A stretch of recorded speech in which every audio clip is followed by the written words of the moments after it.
Bismillahirrahmanirrahim.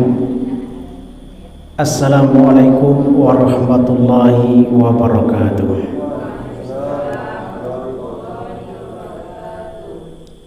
Alhamdulillah, alhamdulillahilladzi arsala rasulahu bil huda wa dinil haq liyuzhirahu 'alad dini kulli wa kafa billahi shahida.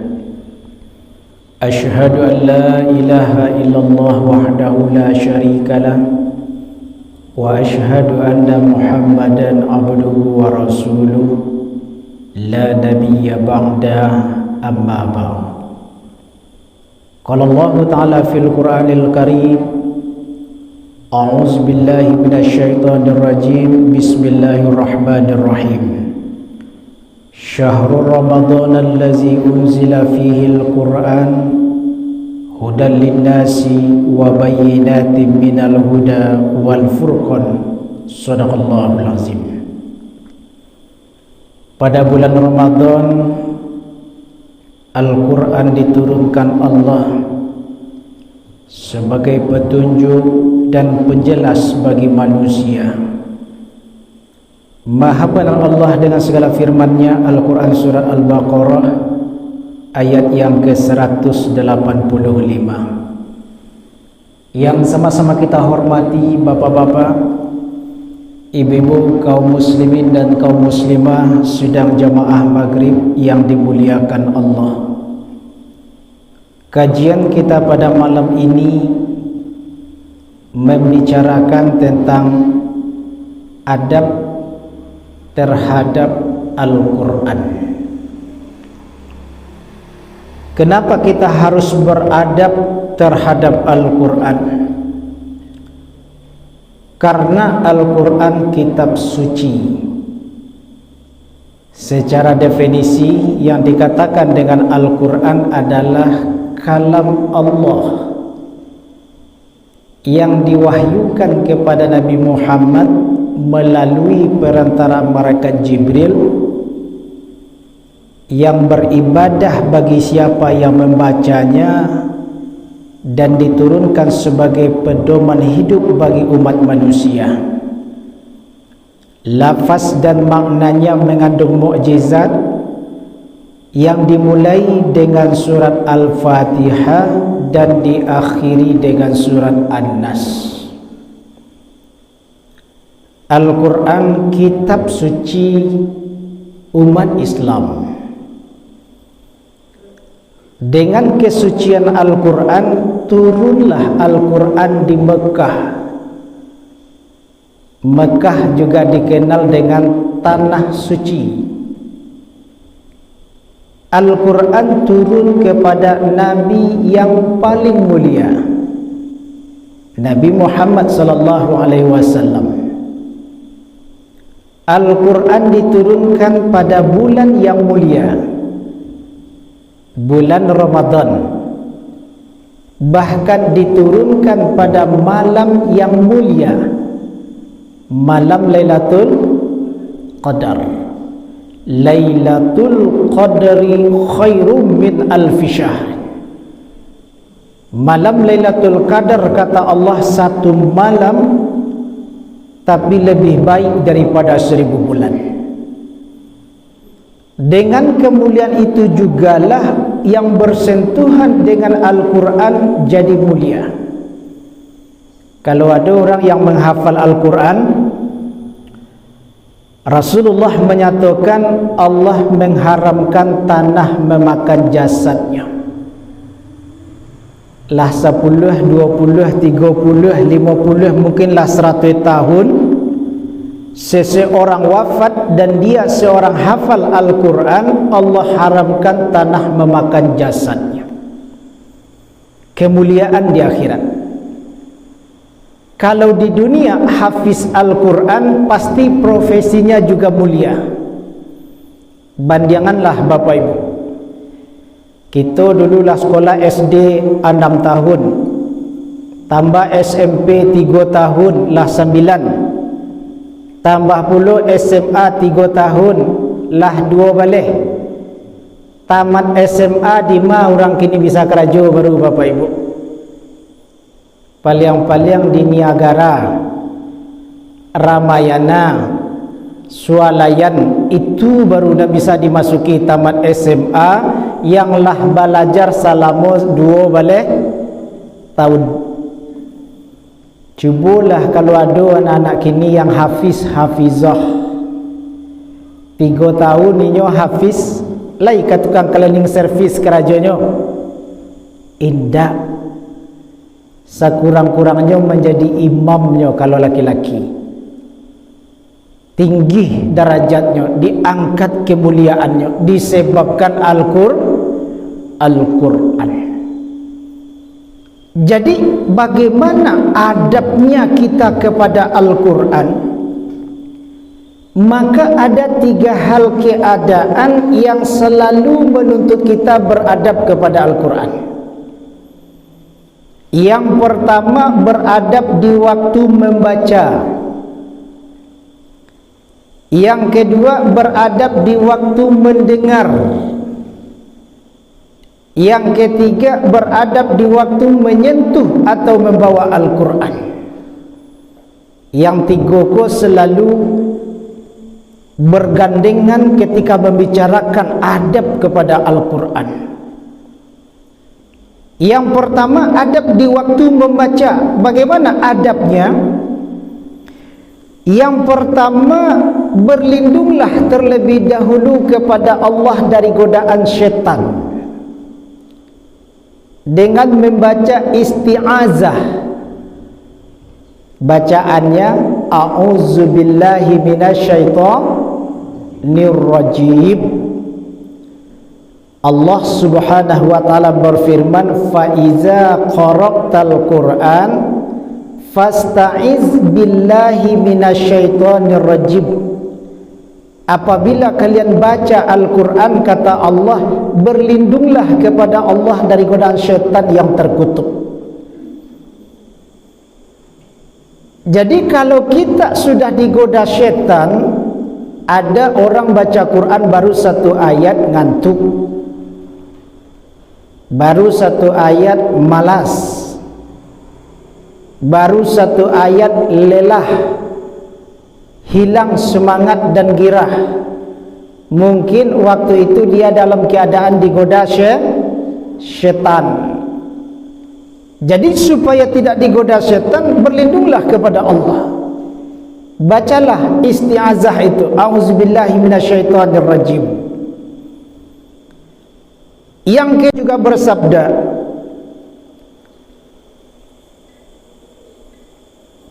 perbuatan baik, kata Rasulullah, kullu amrin zibalin la yabda'u bismillah fahuwa abta'. Setiap perbuatan baik yang tidak dimulakan dengan bismillah maka terputus. Makna terputus itu hilang keberkahan. Keberkahan itu artinya kebaikan yang banyak atau manfaat dari pekerjaan itu.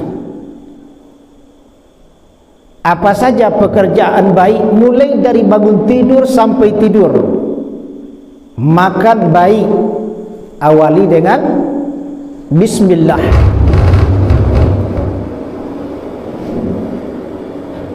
Bekerja juga baik untuk memenuhi nafkah kehidupan sehari-hari, mulai sebelum bekerja dengan bismillah. Belajar juga baik, sebelum belajar baca bismillah. Asal perbuatan baik, awalilah dengan bismillah. Kalau tidak, maka perbuatan baik itu bisa terputus atau terpotong. Jadi maksud terputus atau terpotong itu hilang keberkahannya. Namun kalau kita melakukan pekerjaan buruk, jangan dibawa-bawa bismillah. Ustaz, kami kabar gunjiang Ustaz. Tu bah, ya bismillah dulu. Jangan dibawa nama Allah bergunjiang. Ustaz, ada kini tutorial di internet yang viral, tutorial makan babi halal. Nyo perempuan pakai jilbab, ada mie dalam bungkus makanan, ada daging babi di atas mie itu. Lalu disapanya lah netizen, diajarilah tutorial memakan daging babi yang halal. Kira-kira Bapak Ibu bisa tidak daging babi itu menjadi halal dengan membaca bismillah? Tidak. Atau pelaku maling, ada maling spesialis masjid musola, ada maling spesialis ke rumah-rumah, ada maling spesialis maling bank. Sebelumnya melangkah ke maling, bismillahnya dulu. Itu bukan pekerjaan baik. Jangan diseratus-seratukan Allah dalam perbuatan yang tidak baik. Jadi baca Al-Quran ini baik atau tidak baik? Baik.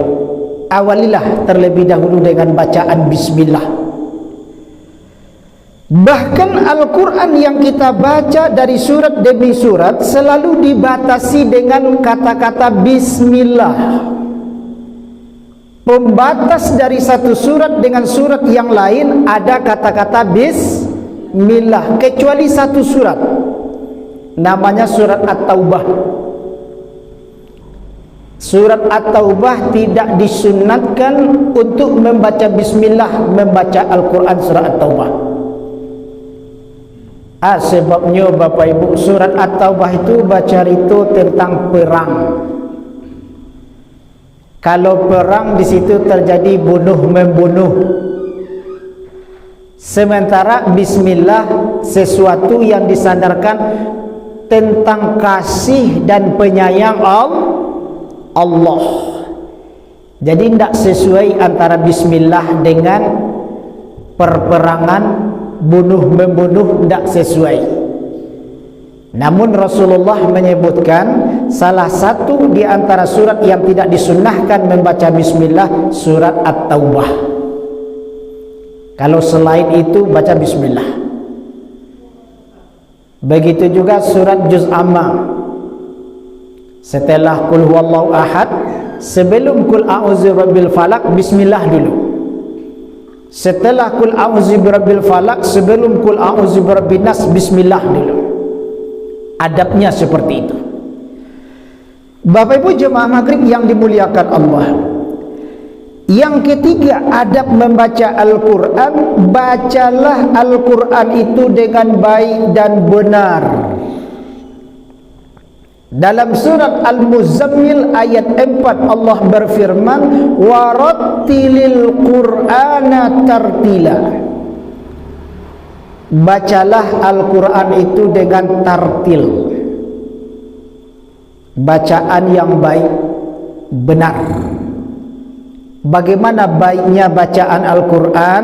Membaca huruf sesuai dengan hukum-hukum huruf, membaca huruf sesuai keluarannya dengan hukum makharijul huruf.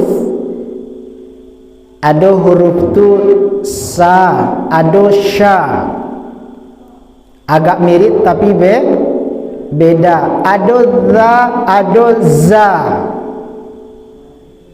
mirip tapi beda. Dan begitu pula ada membacanya izhar, dibaca jaleh, ada yang dibaca dengan dengung,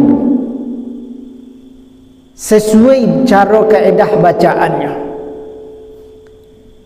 Kira-kira Bapak Ibu kalau ada orang baca Quran, tak tentu panjang pendek dia, tak dengar ada awaknya baca Quran, senang tak awak mendengarnya baca. Apalagi imam solat. Kalau imam solat, biarlah suara pas-pasan, daripada irama rancak, suara tinggi tapi tak tentu makharajul huruf, panjang pendek tak tentu. Kita nan tahu kalau sebagai makmum di belakang tak khusyuk kita sembahyang. Jadi bacalah Al-Quran itu dengan baik dan benar. Bagaimana supaya bisa baik dan benar dalam bacaan Al-Quran kita? Tentu jawabannya kita harus belajar. Ada salah satu ilmu namanya ilmu tajwid, ilmu cara baca Al-Quran dengan baik dan benar itu seperti apa.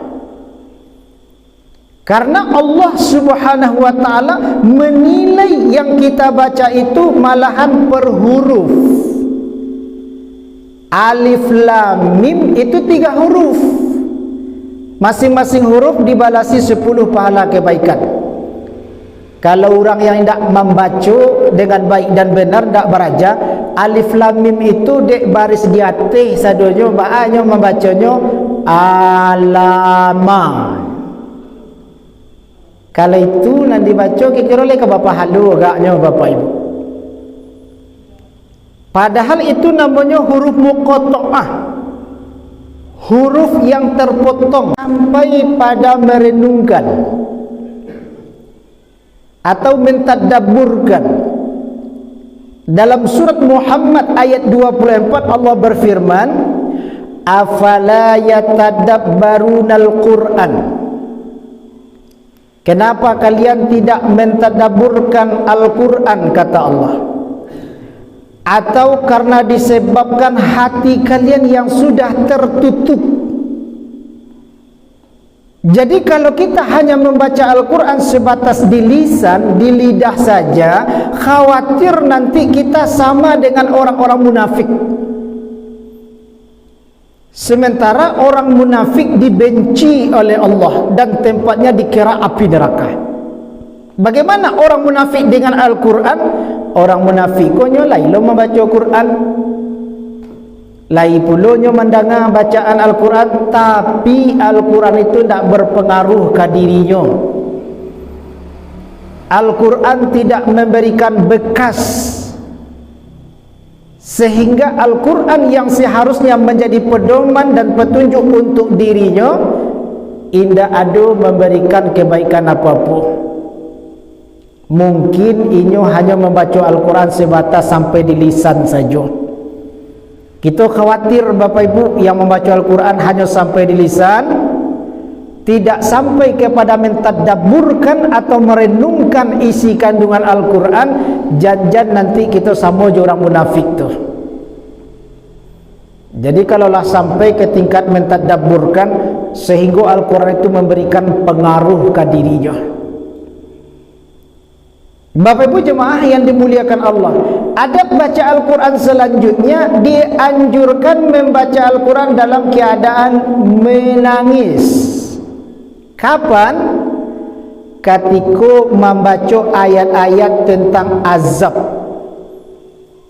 ayat-ayat yang menceritakan siksaan-siksaan. Nabi menganjurkan dalam keadaan menangis. Lain pernah Bapak Ibu baca Quran dalam keadaan menangis? Ada orang yang tidak bisa menangis disebabkan hatinya tidak sedih. Nyo kalau menangis itu muncul dari hati yang sedih. Kalau hati tidak sedih tidak bisa menangis. Lalu bagaimana caranya supaya hati kita sedih?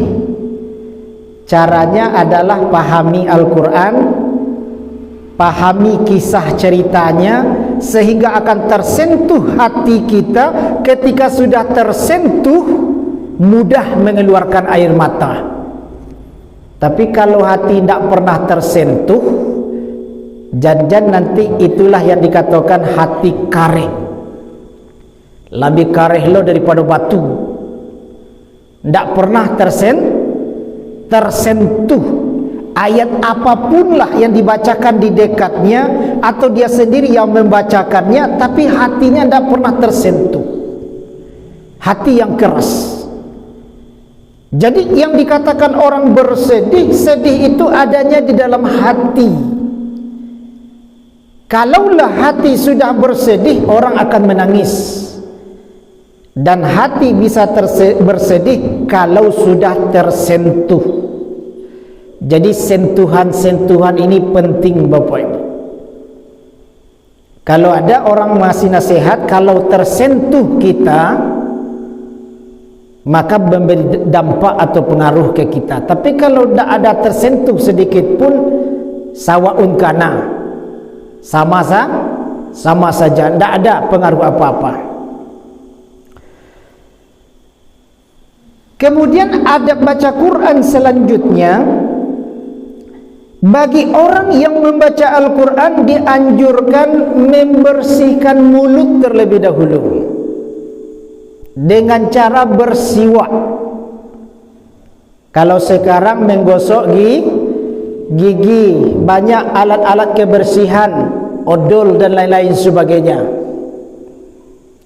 Rasulullah sallallahu alaihi wasallam bersabda, bersiwak, kata Nabi, atau menggosok gigi adalah membersihkan mulut. Yang dikatakan menggosok gigi itu membersihkan mulut dan memancing keridhaan dan mengundang keridhaan Allah Subhanahu wa taala. Orang-orang yang bersih mulutnya dengan bersiwak atau menggosok gigi mengundang keridhaan Allah Subhanahu wa taala. Kalau lah ridho Allah, Bapak Ibu, tidak ada kehidupan yang kita khawatirkan. Sebab hakikat yang kita lakukan termasuk ibadah, hakikatnya adalah mencari keridhaan Allah. Sehingga dari bangun tidur sampai tidur kembali selalu kita sandarkan pertanyaan, ridho ndak Allah yang kita kerjakan? Makan kita, ridho ndak Allah yang kita makan? Pai kita keluar kok ke pasar contohnya, ridho ndak Allah ambuh pai ke pasar? Bakar rajo kita, apapunlah profesi kerajo kita, ridho ndak Allah dengan kerajuan boko? Hidup kita di tengah masyarakat tolong menolong kerajo samu, apapunlah yang kita kerajokan, ridho ndak Allah yang kita kerajokan tu?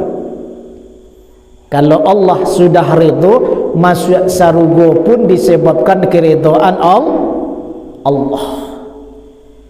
Jadi ternyata menggosok gigi atau bersiwak itu mengundang keridhaan Allah tu, Bapak Ibu.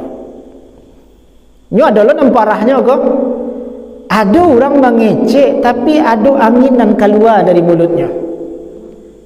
Kadang-kadang tak sebatas angin tu, adalah percikan-percikan air yang keluar.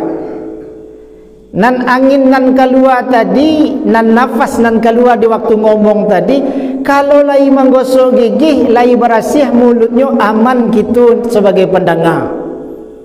Kau ada nalah seminggu ndak ada menggosok gigi, mengecek di muka kita, indak lo mengecek sebentar, lama. Kaditinggan baalah, indak ditinggal rasa paniam.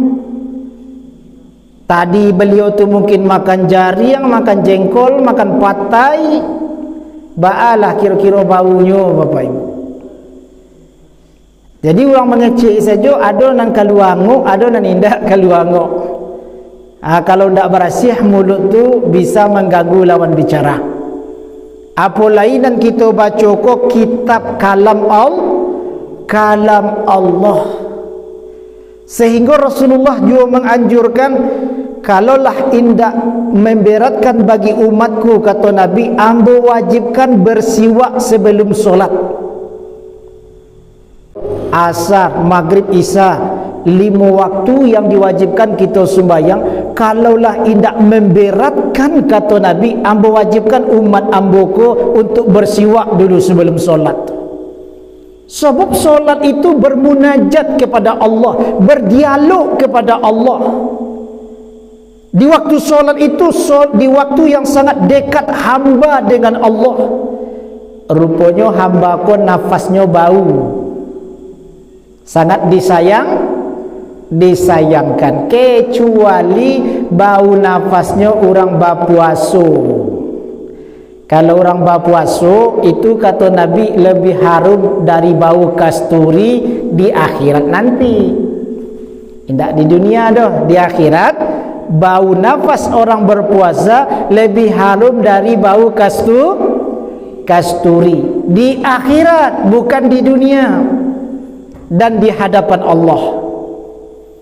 Jangan biku meta-meta Ustaz katakan lebih baik dari minyak kasturi, baru Senin Kamis ibu-ibu bernafas atau bakal keluar nafas tu dekat kawan. Manga ibu ko bau nafas busuk katanya kan. Kata Ustaz, kata Nabi lebih harum dari minyak kasturi mah. Malu harum dari kasturi. Mungkin bisa panjang orang dek baunya. Nah, Bapak Ibu jemaah yang dimuliakan Allah, itu diantara adab ketika waktu membaca Al-Quran. Walaupun masih ada yang lain diantaranya. Yang kedua, kita masuk kepada adab di saat mendengarkan bacaan Al-Quran. Berarti siapa yang membaca? Selain kita. Kalau yang tadi kita nak membaca, kalau naniko orang, pokoknya tak kita nak membaca doh. Kita sebagai pendengar, apa adabnya? Kata Allah, fa iza quri'al Qur'an fastami'ulah wa ansitu la'allakum turhamun. Dalam ayat kedua adabnya, apabila dibacakan Al-Quran, kata Allah, yang pertama dengarkan. Mendengarkan, memfungsikan panca indera, yaitunya indera pendengar. Didengarkan. Yang kedua, wa ansitu, diam. Tidak hanya sekedar mendengarkan, tapi juga diam. Kalau sukut, itu diam di tempat tanpa aktivitas. Yang kedua, diam ko atau berhenti ko, bahasa Arabnya wakaf. Kalau ada tanda-tanda wakaf di dalam Al-Quran, wakaf itu artinya berhenti. Artinya diam, tapi berhenti atau diamnya ada aktivitas. Apa aktivitas orang baca Quran ketika ada wakaf? Yang pertama, mengambil nafas. Latibu di tanda wakaf, dan dikerajokannya setelah itu adalah mengambil nafas. Yang kedua, bisa jadi mencari di mana lagi tempat berhenti setelah itu. Mengamati bacaan huruf demi huruf yang akan dia baca. Apa lainnya belajar nagom, irama.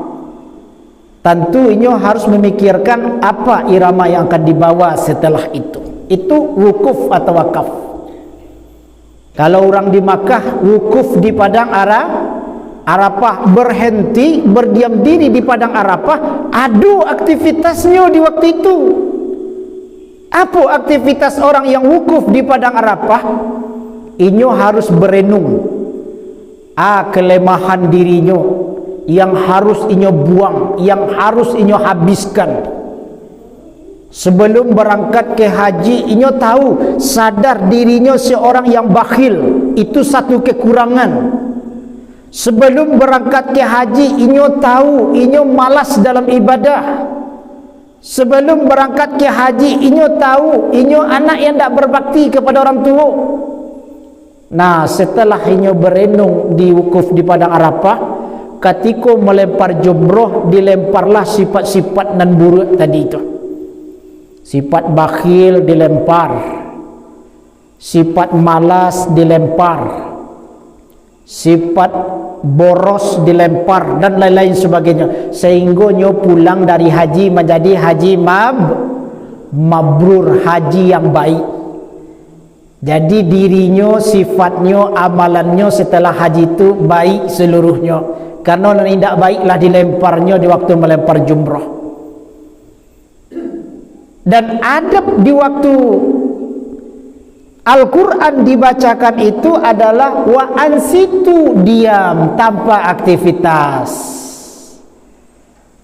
Dan ini pula lah salah satu dalil yang dijadikan oleh orang melarang membacakan Al-Quran di waktu siang. Di masjid musola biasanya kan ada dihidupkan tape atau kaset-kaset murotal bacaan-bacaan Al-Quran. Dikhawatirkan di waktu siang itu orang lagi sibuk, sehingga orang tidak mendengarkan Al-Quran, tidak memperhatikan Al-Quran. Jadi kekhawatiran itu mereka berkesimpulan lebih baik tidak diputarkan bacaan-bacaan Al-Quran di saat itu. Tapi kalau di waktu subuh adalah manfaatnya. Apa manfaatnya dibacakan di waktu subuh? Nan pertama menghilangkan takwi bagi orang nan panakwi. Kalaulah babunyi ayat Al-Quran di masjid lah rasa pagi ya rima. Bangun dari tempat tidur pergi ke kamar mandi tidak ada rasa takwi. Atau melangkah dari rumah menuju masjid tidak ada rasa takut. Tapi kalau hening saja suasana di rumah saja takwi, apalagi di luar rumah. Jadi ada juga kebaikannya kalau di waktu subuh Al-Quran itu dibacakan di masjid musola. Nah, adabnya Bapak Ibu ketika Al-Quran dibacakan, dengar dan diam. Kemudian yang ketiga, adab ketika mendengar Al-Quran dibacakan, apabila yang dibacakan itu ayat-ayat sajadah, ada tanda-tanda ayat itu sajadah, adab atau sunnahnya kita sujud, namanya sujud sajadah. Apa bacaan sujudnya Ibu? Sajadah wajhiya lillazi khalaqahu wa sawwarahu wa saqa sam'ahu wa basarahu bihaulihi wa quwwatihi. Jadi ada dianjurkan sujud. Jadi sujud sajadah itu tidak hanya dari Jumat di waktu sholat, tetapi berhubungan dengan ada ayat bersujud di waktu itu. Bapak Ibu jemaah yang dimuliakan Allah. Nah, setidaknya 3 itu sekurang-kurangnya adab ketika mendengarkan Al-Quran. Kemudian yang ketiga, adab menyentuh dan membawa Al-Quran. Apa adabnya? Yang pertama, tidak boleh menyentuh atau membawa Al-Quran kecuali dalam keadaan suci. Kata Allah dalam surat apa? Al-Waqiah 97, la yamassuhu illal mutahharun. Tidaklah menyentuh Al-Quran kecuali orang-orang yang suci. Yang disepakati betul oleh ulama, tidak boleh menyentuh Al-Quran orang-orang yang dalam keadaan berhadas besar. Ini tidak ada berbeda pendapat ulama. Hadas besar itu kalau ibu-ibu mungkin haid, nifas, atau setelah melakukan hubungan suami istri, yang bagi laki-laki mungkin turun mani, maka statusnya dalam keadaan berhadas besar, haram menyentuh Al-Quran, apalagi membawa-bawanya. Tapi kalau hadas kecil, ini ada juga perbedaan pendapat. Kita sholat subuh, setelah sholat subuh keluar angin kentut, maka kita sedang berhadas kecil. Lalu setelah itu kita mau mengambil Al-Quran, membawa Al-Quran, boleh atau tidak boleh? Secara umum boleh, tetapi adab anjurannya tetap dianjurkan kita bersuci, karena ini kitab suci. Sampai-sampai setelah berhadas kecil pun sebelum membuka, membawa, menyentuh Al-Quran, anjurannya tetap juga dalam keadaan suci. Nah, yang kedua, adab menyentuh atau membawa Al-Quran. Al-Quran tidak boleh dibawa ke tempat najis, ke tempat yang kotor. Contohnya masuk WC.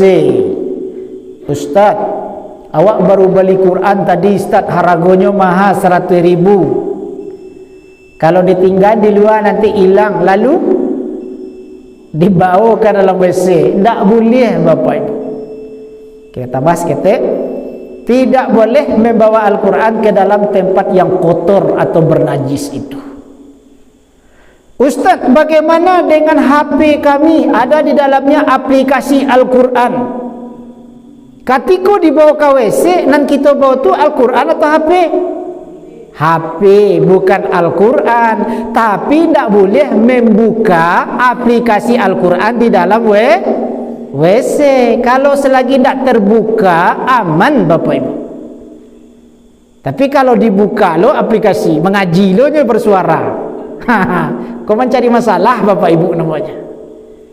Jadi selagi HP dalam kondisi tidak dibuka aplikasi, apalagi HP mati, tidak masalah. Diinjak-injak mana HP kau, tidak masalah dong.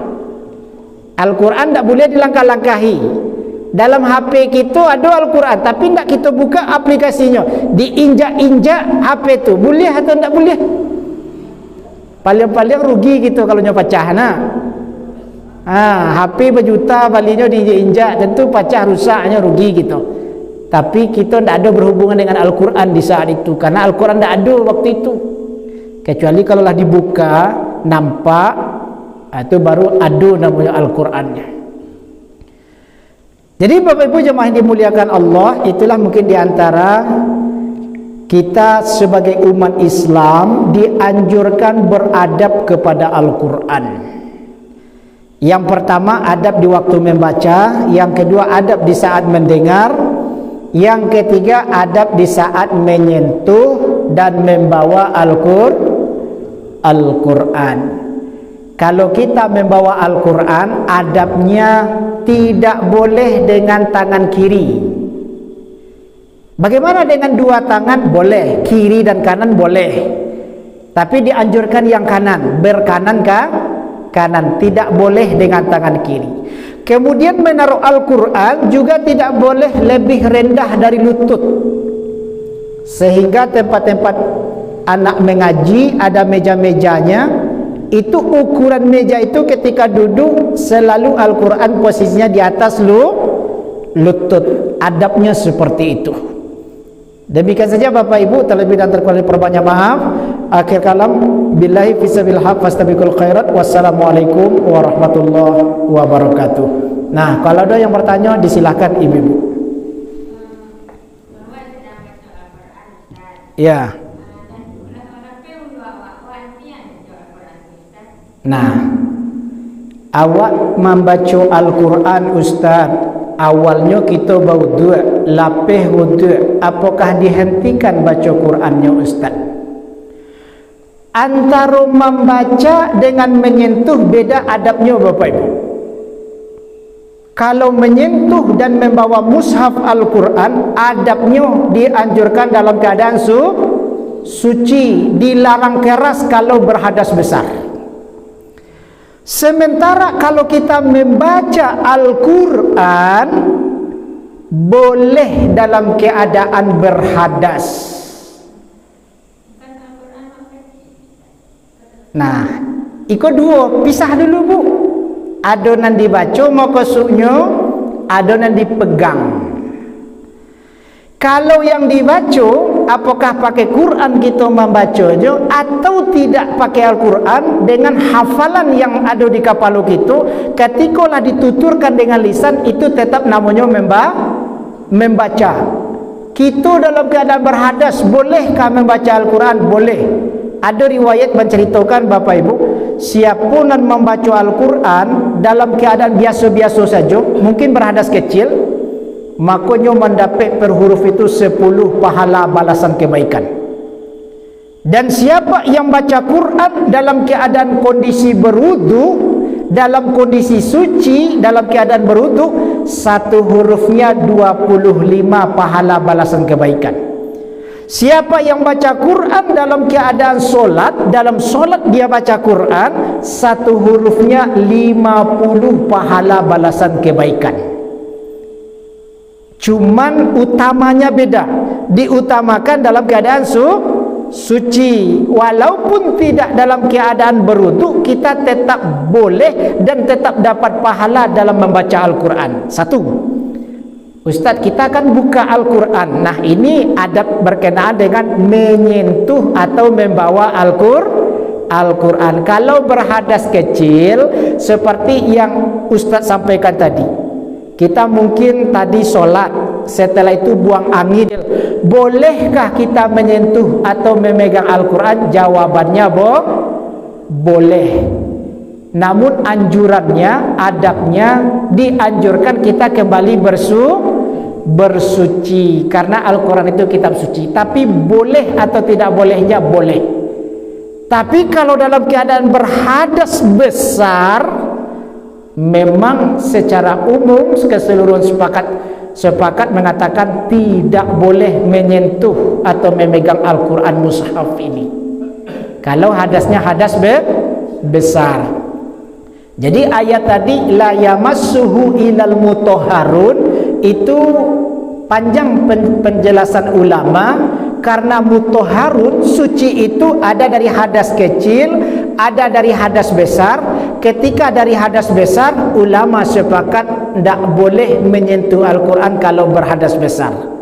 Tapi kalau berhadas kecil, ada yang berpendapat boleh, ada juga yang berpendapat tidak boleh. Namun adab dianjurkan, tetaplah bersuci atau dalam keadaan suci setiap menyentuh mushaf Al-Quran. Nah, jadi kalau kita buang angin atau berhadas tidak masalah. Tapi kalau yang dianjurkan tetap dalam keadaan suci, artinya mengambil wudhu.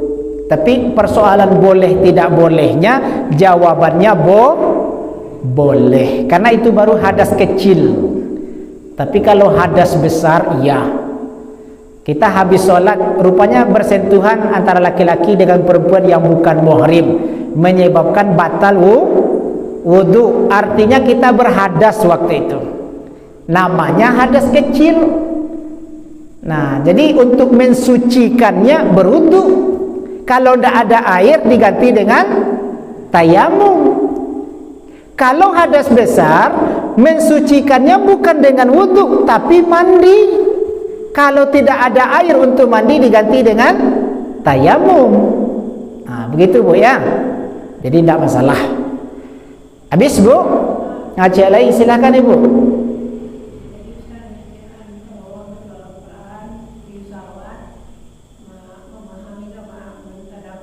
Iya. Nah, inilah persoalannya, kita dituntut belajar. Khairukum man ta'allamul Qur'an wa 'allamahu nas. Sebaik-baik orang di antara kalian, kata Nabi, orang yang belajar Al-Qur'an. Setiap hari menyibukkan diri dengan Al-Qur'an. Yang belum pandai baca, belajar membaca. Yang belum pandai mengartikan atau menerjemahkan, belajar mengartikan. Yang belum bisa memahami, belajar memahami. Yang belum mengamalkan, belajar mengamalkan Al-Quran. Usaha yang kita lakukan itu menjadikan kita manusia terbaik menurut Rasulullah. Khairukum man ta'allamul Quran wa 'allamahun nas. Jadi nampaknya kita belajar Al-Quran, karena Al-Quran itu adalah pedoman hidup kita. Siapa yang berpegang teguh kepada Al-Quran tidak akan tersesat selama-lamanya. Artinya tidak cukup hanya sekedar pandai membaca, tapi lebih dari itu, pandai mengartian, bisa memahami, sehingga nanti mampu mengaplikasikan atau mengamalkan dalam kehidupan sehari-hari. Jadi kalau anda pandai mentadabburkan, memahami Ustaz, tetap dapat pahala, tapi mungkin tidak memberi pengaruh apa-apa. Misal kata Allah, ala bizikrillahi tatmainnul qulub. Ketahuilah, dengan zikir kepada Allah membuat hati tentram. Baca Quran bahagian dari zikir. Ada orang sesudah baca Quran senang hatinya, lapang pikirannya, lega perasaannya, sehingga mudah menyelesaikan masalahnya. Barangkali inya tahu, paham dengan Al-Quran dan dibaca, sehingga memberikan pengaruh ke hatinya, menyebabkan hatinya tentram. Ada juga orang baca Quran tapi tidak ada memberi pengaruh apa-apa. Barangkali Al-Quran dibaca hanya sebatas di lisan saja, sehingga tidak ada pengaruh dampak kanan lain.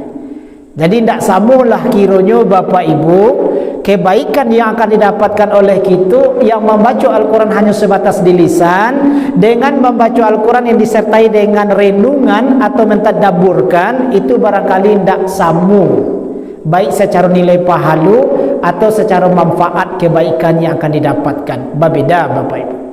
Nah, jadi bagi kita yang tidak tahu, tentu anjurnya tetap belajar. Kalau kini untuk memahami lah banyak kitab-kitab tafsir berbahasa Indonesia lah banyak. Al-Quran terjemahan lah dibantu pula kita baca cara menterjemahkan dalam Al-Quran, ada Quran terjemahan. Nah, itu barangkali Bu.